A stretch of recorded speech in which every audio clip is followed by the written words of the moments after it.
Kak, beda ya? Kak, Ini mah beda ya? ya kabarnya ada berita, ada artikel juga. Ternyata maaf ya, sebenarnya kakak dan Bang Virgon beda ayat. Gimana kak? Mungkin bisa dijelasin juga kak.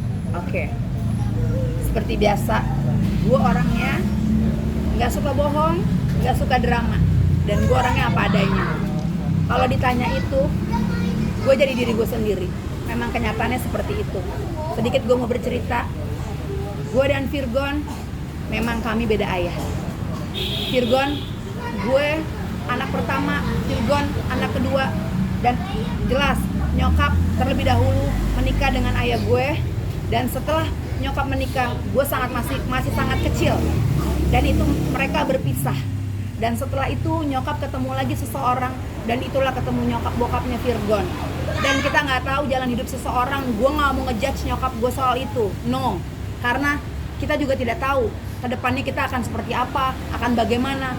Garis hidup kita dari Tuhan tuh kita seperti apa, kita nggak pernah tahu. Bukan itu yang mau gue bahas, bukan gue mau ngejudge mami.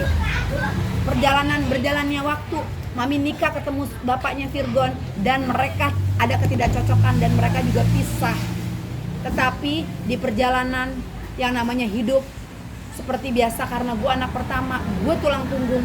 Kenapa gue di sini sangat-sangat sedikit-sedikit kalau ada masalah keluarga gue turun tangan. Karena 20 tahun gue mengurus keluarga besar gue. Ada apa-apa sama mereka, gue garda terdepan yang maju, dan gue yang nge-backup seluruh kebutuhan mereka, seluruh hidup mereka dari A sampai Z. Gak perlu gue rinciin, kalian bisa berpikir sendiri. Gue tulang punggung, tugas gue berat, gue harus take care adik gue mengantarkan Virgon dari nol, dari orang nggak tahu siapa Virgon sampai jadi Virgon yang sekarang. Gue semua sampai Virgon bisa seperti sekarang. Dari mulai Virgon lulus SMP, udah gue yang ambil alih, bukan nyokap lagi. Gue yang sekolahin, gue yang kuliahin, gue yang semuanya, even sakit dan lain-lain. Gue adalah seperti ibu sambung. Dan mami juga 20 tahun hampir Feby ngebiayain mami, Feby urus mami. Bakti gue sebagai anak udah gue jalanin. Gue udah mengabdi, gue berusaha menjadi anak yang terbaik. Tapi kalau ada kesalahan kata-kata, gue juga manusia biasa, tolong dimaklumin. Semuanya demi keluarga gue berbuat seperti ini. Itu aja yang mau gue sampein. Gue sayang kalian, gue sayang lo Virgon, gue sayang nyokap gue. Gue pengen semua keluarga gue untuk kembali. Kalau memang sebelumnya Virgon di pertengahan jalan cerai dengan Inara, itu gue di luar kendali, karena memang kembali lagi mereka yang menjalani. Tapi apapun itu, gue minta yang terbaik sama Tuhan. Dan di sini gue berpesan sama Virgon sekali lagi, kalau mami nggak bisa berubah, kita yang harus berubah. Kita yang harus jadi contoh supaya keluarga kita bisa utuh kembali. Oke Virgon, tolong pulang, tolong temuin kakak, kita bicara baik-baik, kita selesaikan permasalahan ini. Jangan sampai ini tambah besar lagi. Kita malu, sudah kita akhiri. Kita harus bersatu untuk kita bisa menyelamatkan mami. Itu aja, terima kasih Kak, dan maaf lagi ya, dan kabarnya juga mami ditinggal buat kedua kalinya. Dan kemarin saya sempat juga ngelihat mami live, kayak ada omongan karena lu gue begini nih, lu ninggalin gue kedua kalinya. Itu gimana Kak? Yang mana nih? Mami menceritakan beliau ditinggal juga 2 kali oleh suaminya. Jangan pernah menyalahkan karena A, karena B, karena C. Coba introspeksi diri. Apakah diri kita itu sempurna? Apakah diri kita itu udah benar? Ada sebab, ada akibat. Kenapa mami bisa ditinggalin? Coba mami bercermin diri. Apakah mami sebagai seorang istri, apakah mami sudah bijaksana, sudah baik, sudah menjalankan tugas mami sebagai seorang istri? Mami berpikir itu. Feby di sini bukan mau menjurutin mami, tapi janganlah saling menyalahkan. di sini belajarlah dari apa yang sudah terjadi, bukan menyalahkan sana sini, kita nggak selesai, tapi semua itu diambil hikmahnya.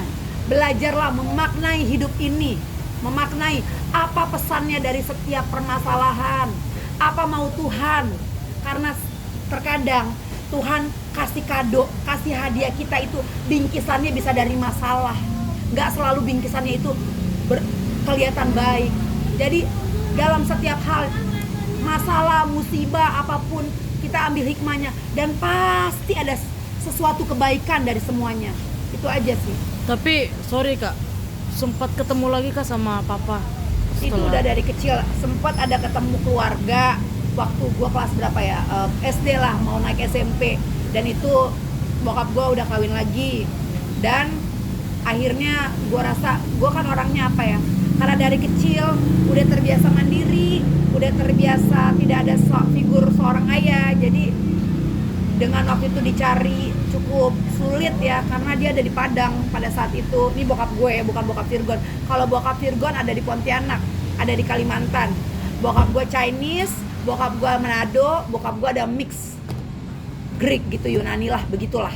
Bokapnya Virgon real Chinese, cuman kulitnya ya gue nggak tahu ya, kulitnya Virgon emang hitam kayak gitu. Kak, tapi nguatinnya gimana sih? Maksudnya kan ditinggal sejak kecil juga, terus harus membiayain Virgon buat kuliah juga. Kakak menguatkan dirinya gimana gitu?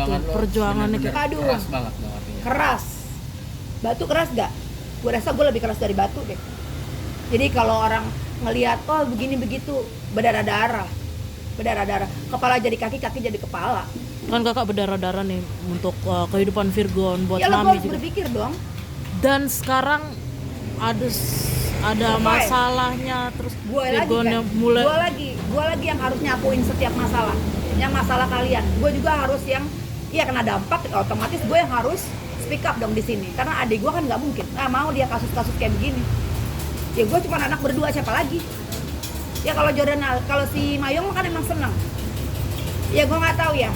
Untuk keluarganya Mayong, sekali lagi nih, mumpung lagi inget, untuk keluarganya Mayong ya, ibu yang terhormat, tolong dijaga anaknya, tolong diselamatkan anaknya, tolong dinasihatin anaknya. Kalau dalam waktu akhir bulan ini ibu nggak bisa ngurus anak ibu, jangan salahin saya ya bu. Kita nanti ketemu di rumah ibu ya. Saya bikin rame ya bu, mohon maaf bu, karena anak ibu ini udah dibilangin susah. Di media juga saya udah ngomong beberapa kali, nggak didengar. Jadi tolong bantuannya, kerjasamanya, saya menyelamatkan ibu saya, ibu juga tolong nasehatin, nyelamatin anak ibu. Itu aja ya bu, itu pesan saya ya ibu. Kak, tapi ketemu papa terakhir kali pas SMP itu. Nggak ketemu itu udah lama, karena dia sudah kawin lagi. Setelah itu ada pertemuan lagi nggak kak? Apa ya udah? Sekarang udah meninggal. Sekarang udah meninggal, tapi bokapnya Virgon masih hidup. Cuma udah berumah tangga lagi. Sempat terakhir nih, sempat membenci nggak sih kak, kan ditinggal buat Pasti yang kedua kalinya gitu? awal-awal masih muda, pikiran kita yang kita lihat warnanya juga masih berapa warna doang, belum sedewasa ini, belum sematang ini. Marah otomatis ya, frustasi ya, kenapa ini gue begini, kenapa begitu, kenapa nggak sama seperti orang lain, apa segala macem. Itulah pergumulan, itulah yang dinamakan kita remaja mencari jati diri. Dan sekarang udah tua, udah ketemu jati dirinya, udah berdamai sama masa lalu, udah nggak di situ. Gue udah jadi orang tua, gue udah bisa merasakan. Maka dari itu gue selamatin anak gue. Jadilah orang tua yang baik. Kita belajar kan semua kan dari kegagalan. Kalau dulu ditanya ya, kenapa Virgon bisa sampai nyiptain lagu Diari Depresiku? Karena itulah dari hatinya. Wajar bila saat ini ku iri pada kalian yang hidup bahagia berkat gue nangis. Itu sedih, itu dari hatinya dia. Berarti itu lagu memang Real dari hatinya dia. Untuk nyokap juga ada lagunya apa ya? Sekuat Hatimu. Sekuat Hatimu. Untuk mama itu juga dari hatinya. Jadi Virgon itu lagunya itu memang 90% dari hati dan dari kisah hidup. Mungkin yang 10% dari apa ya? Ya dari yang lainnya. Tapi 90% dia bikin karyanya dia itu, makanya karyanya ngena ya. Itu dia dari hati. Dari kisah nyata. Oke? Oke, go. Oh. Oke. Oke.